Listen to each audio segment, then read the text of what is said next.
Remember this, Leroy?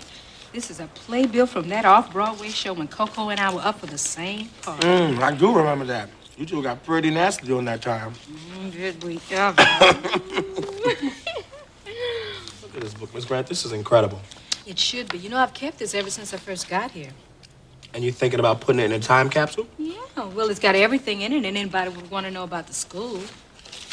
Now, what is this child's name? Remember her? What's her name? I can't remember. I don't know. Oh, she got some fierce legs, though.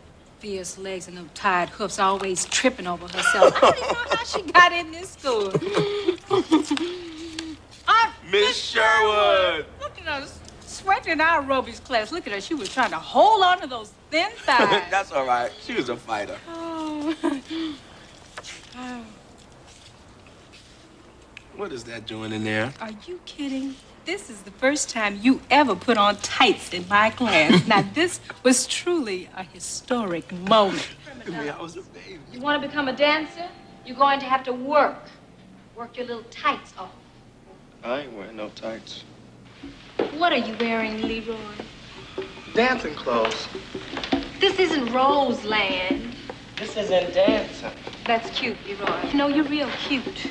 But either you dress properly for my class, or you won't be in it.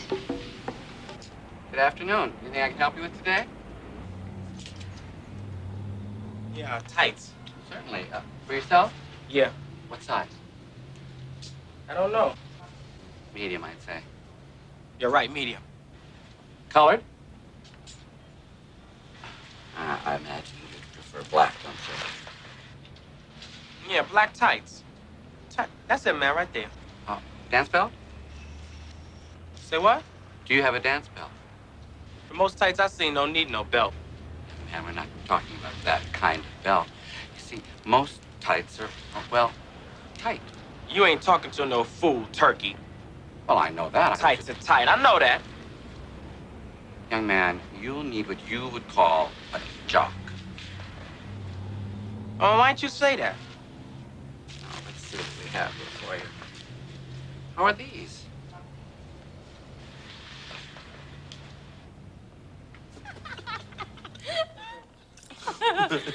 I can't believe you kept all this stuff, Miss Grant. Oh, baby, we've been through so much together. Yeah. We sure have. Remember this? They tried to shut down the anti-nuclear show, keep us from doing it. I will be teaching this class in the absence of Miss Sherwood. And if you would, please tell me, what were you studying when she left? Poetry of the 60s. Bob Dylan. Oh, Bob Dylan. Well, I think you can safely call him a poet. We were discussing how he expressed himself through his music. Yeah, like Blowing in the Wind. I mean, it wasn't fun, but it said something. Yeah, it said something about peace. You know, that's what he wanted, so he took a stand. Yeah. Well, actually, Leroy, he sat down. Sat down? A lot of people did, including me. Miss Grant, you sat down? I had to. Well, why? For better education, right to go to ballet class, even to go to the movies. That whole sit-in idea, that was Martin Luther King's, right? Yeah, Dr. King. I think you could safely call him a poet, too. He was the first American leader to implement the sit-in as a method of social change in this country. And actually, he got the idea from Mahatma Gandhi, the concept of passive resistance. That's kind of like not fighting back, right? Well, Danny, there's many ways you can fight back. You can throw a punch or a brick or pick up a gun. Or you could sit very still and hold on very tightly to your inner convictions and try to change the world that way. How many years must one woman have before she can hear people cry? Yes, and how many deaths will it take till we know that too many people have died? The answer, my friend, is going in the wind. Oh, the answer is going in the wind. This is one great book. It is, isn't it? You know, I could sit here all day long.